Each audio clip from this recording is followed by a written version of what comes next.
ನಮಸ್ಕಾರ ಸ್ನೇಹಿತರೆ, ಕಂದಾಯ ಇಲಾಖೆಯಿಂದ ಹೊಸ ಉದ್ಯೋಗಗಳು ನೋಡಿ ಬೋತ್ ಮೇಲ್ ಆ್ಯಂಡ್ ಫಿಮೇಲ್ ಪುರುಷ ಮತ್ತು ಮಹಿಳಾ ಅಭ್ಯರ್ಥಿಗಳು ಇಬ್ಬರು ಅರ್ಜಿಗಳನ್ನು ಸಲ್ಲಿಸಬಹುದು.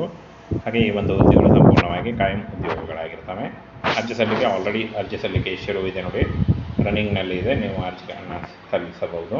ಹಾಗೆ 5/5/2025 ಅನುಗುಣವಾಗಿ ನೀವು ಈ ಒಂದು ಹುದ್ದೆಗಳಿಗೆ ಕೊನೆಯ ದಿನಾಂಕ ಆಗಿರುತ್ತೆ ನೋಡಿ. 5/5/2025 ಅರ್ಜಿ ಸಲ್ಲಿಸಲಿಕ್ಕೆ ಕೊನೆಯ ದಿನಾಂಕ ಆಗಿರುತ್ತೆ. ಈ ಒಂದು ಕೊನೆಯ ದಿನಾಂಕದೊಳಗಾಗಿ ನೀವು ಅರ್ಜಿಗಳನ್ನು ಸಲ್ಲಿಸಬಹುದಾಗಿರುತ್ತೆ. ಬನ್ನಿ ಈಗ ನೋಟಿಫಿಕೇಶನ್ ನೋಡಿ ನೋಡ್ತಾ ಹೋಗೋಣ. ಇಲ್ಲಿ ಕಾಣಿಸ್ತಾ ಇದೆ ನೋಡಿ, ಕಂದಾಯ ಇಲಾಖೆಯಿಂದ ನೇಮಕಾತಿ ಆಗಿರುತ್ತೆ. ಈ ಒಂದು ಹುದ್ದೆಗಳು ಸಂಪೂರ್ಣವಾಗಿ ಕಾಯಂ ಉದ್ಯೋಗಗಳಾಗಿರ್ತವೆ ನೋಡಿ. ಇನ್ನು ಆಫ್ಲೈನ್ ಮೂಲಕ ಅರ್ಜಿಗಳನ್ನು ಸಲ್ಲಿಸಬೇಕಾಗುತ್ತೆ. ಅದನ್ನು ಕೂಡ ಯಾವ ರೀತಿಯಾಗಿ ಸಲ್ಲಿಸಬೇಕು ಅದನ್ನು ಕೂಡ ತಿಳಿಸ್ಕೊಡ್ತೀನಿ. 5/5/2025 ಅರ್ಜಿ ಸಲ್ಲಿಸಲಿಕ್ಕೆ ಕೊನೆಯ ದಿನಾಂಕ ಆಗಿರುತ್ತೆ ನೋಡಿ. ಅಕೌಂಟ್ ಕಂಟ್ರೋಲರ್ ನೋಡಿ ಒಂದು ಹುದ್ದೆ ಇದೆ. ಅಸಿಸ್ಟೆಂಟ್ ಕಂಟ್ರೋಲರ್ ಒಂದು ಹುದ್ದೆ ಇದೆ. 72,000 ಪರ್ ಮಂತ್ ಸ್ಯಾಲರಿ ಆಗಿರುತ್ತೆ. ಆಡಿಟ್ ಆಫೀಸರ್ 60,000 ನೋಡಿ ಒಂದು ಹುದ್ದೆ ಇದೆ. ಮತ್ತು ಈ ಒಂದು ಹುದ್ದೆಗಳಿಗೆ ಅಕೌಂಟ್ಸ್ ಸೂಪರಿಂಟೆಂಡೆಂಟ್ ಒಂದು ಹುದ್ದೆ ಇದೆ. 56,000 ಇದೆ ನೋಡಿ. ಈ ಒಂದು ಹುದ್ದೆಗಳಿಗೆ ನೀವು PUC ಡಿಗ್ರಿ ಮಾಡಿದರೂ ಕೂಡ ನೀವು ಅರ್ಜಿಗಳನ್ನು ಸಲ್ಲಿಸಬಹುದಾಗಿರುತ್ತೆ. 45,000ರಿಂದ 50,000ವರೆಗೂ ಪರ್ ಮಂತ್ ಸ್ಯಾಲರಿ ಆಗಿರುತ್ತೆ ನೋಡಿ. ಈ ಒಂದು ನೋಟಿಫಿಕೇಷನ್ನ ನಮ್ಮ ಟೆಲಿಗ್ರಾಮ್ ಚಾನಲ್ ಇರುತ್ತೆ ನೋಡಿ, ಅಲ್ಲಿ ಹೋಗಿ ನೀವು ಇನ್ನೂ ಹೆಚ್ಚಿನ ಮಾಹಿತಿಯನ್ನು ತಿಳ್ಕೊಳ್ಬಹುದಾಗಿರುತ್ತೆ. ಸಂಪೂರ್ಣವಾಗಿ ಕರ್ನಾಟಕ ಕಂದಾಯ ಇಲಾಖೆಯಿಂದ ನೇಮಕಾತಿ ಆಗಿರುತ್ತೆ. ಕರ್ನಾಟಕದಲ್ಲಿ ಒಂದು ನೇಮಕಾತಿ ಮಾಡಿಕೊಳ್ಳಲಾಗುತ್ತೆ ನೋಡಿ.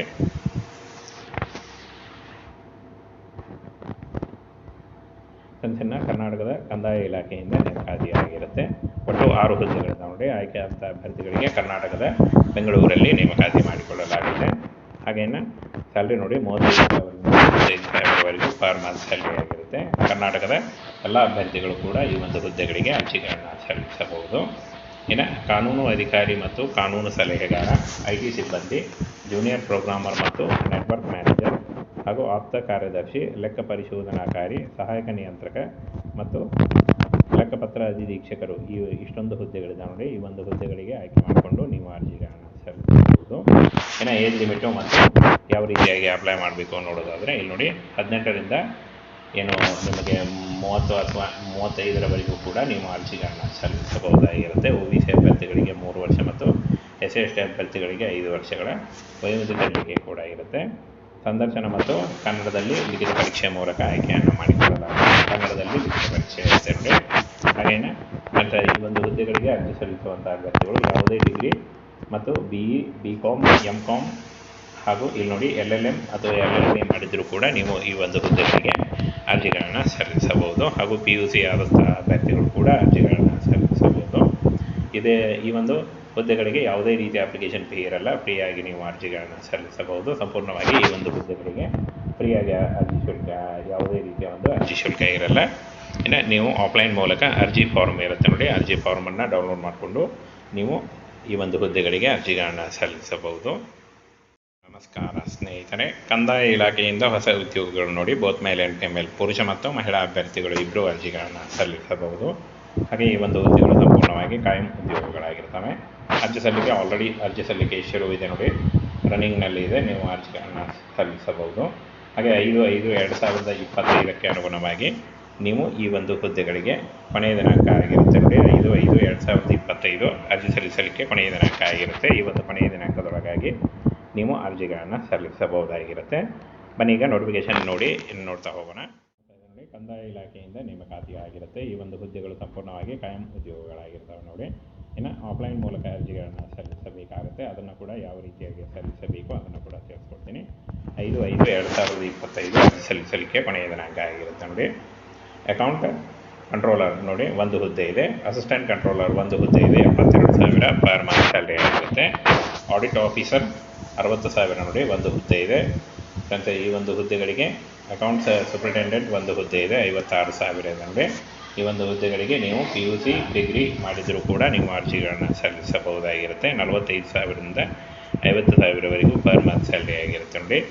ಈ ಒಂದು ನೋಟಿಫಿಕೇಷನ್ನ ನಮ್ಮ ಟೆಲಿಗ್ರಾಮ್ ಚಾನಲ್ ಇರುತ್ತೆ ನೋಡಿ, ಅಲ್ಲಿ ಹೋಗಿ ನೀವು ಇನ್ನೂ ಹೆಚ್ಚಿನ ಮಾಹಿತಿಯನ್ನು ತಿಳ್ಕೊಳ್ಬಹುದಾಗಿರುತ್ತೆ. ಸಂಪೂರ್ಣವಾಗಿ ಕರ್ನಾಟಕ ಕಂದಾಯ ಇಲಾಖೆಯಿಂದ ನೇಮಕಾತಿ ಆಗಿರುತ್ತೆ. ಕರ್ನಾಟಕದಲ್ಲಿ ಒಂದು ನೇಮಕಾತಿ ಮಾಡಿಕೊಳ್ಳಲಾಗುತ್ತೆ ನೋಡಿ.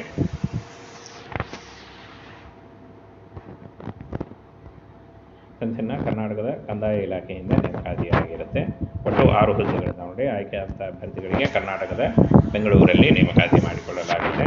ಹಾಗೇನು ಸ್ಯಾಲ್ರಿ ನೋಡಿ 35,000ವರೆಗೂ ಪರ್ ಮಂತ್ ಸ್ಯಾಲ್ರಿ ಆಗಿರುತ್ತೆ.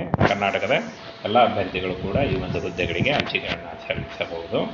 ಇನ್ನು ಕಾನೂನು ಅಧಿಕಾರಿ ಮತ್ತು ಕಾನೂನು ಸಲಹೆಗಾರ, IT ಸಿಬ್ಬಂದಿ, ಜೂನಿಯರ್ ಪ್ರೋಗ್ರಾಮರ್ ಮತ್ತು ನೆಟ್ವರ್ಕ್ ಮ್ಯಾನೇಜರ್ ಹಾಗೂ ಆಪ್ತ ಕಾರ್ಯದರ್ಶಿ, ಲೆಕ್ಕ ಪರಿಶೋಧನಾಕಾರಿ, ಸಹಾಯಕ ನಿಯಂತ್ರಕ ಮತ್ತು ಲೆಕ್ಕಪತ್ರ ಅಧಿಧೀಕ್ಷಕರು ಇಷ್ಟೊಂದು ಹುದ್ದೆಗಳಿದ್ದಾವೆ ನೋಡಿ. ಈ ಒಂದು ಹುದ್ದೆಗಳಿಗೆ ಆಯ್ಕೆ ಮಾಡಿಕೊಂಡು ನೀವು ಅರ್ಜಿಗಳನ್ನು ಸಲ್ಲಿಸಬಹುದು.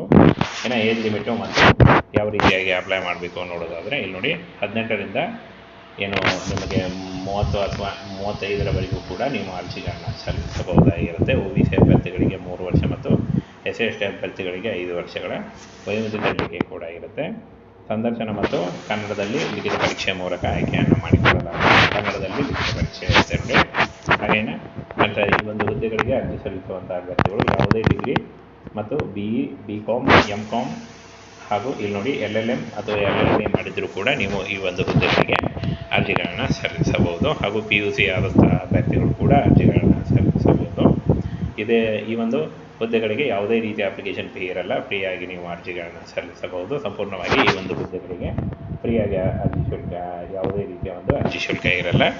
ಇನ್ನು ನೀವು ಆಫ್ಲೈನ್ ಮೂಲಕ ಅರ್ಜಿ ಫಾರ್ಮ್ ಇರುತ್ತೆ ನೋಡಿ, ಅರ್ಜಿ ಫಾರ್ಮನ್ನು ಡೌನ್ಲೋಡ್ ಮಾಡಿಕೊಂಡು ನೀವು ಈ ಒಂದು ಹುದ್ದೆಗಳಿಗೆ ಅರ್ಜಿಗಳನ್ನು ಸಲ್ಲಿಸಬಹುದು.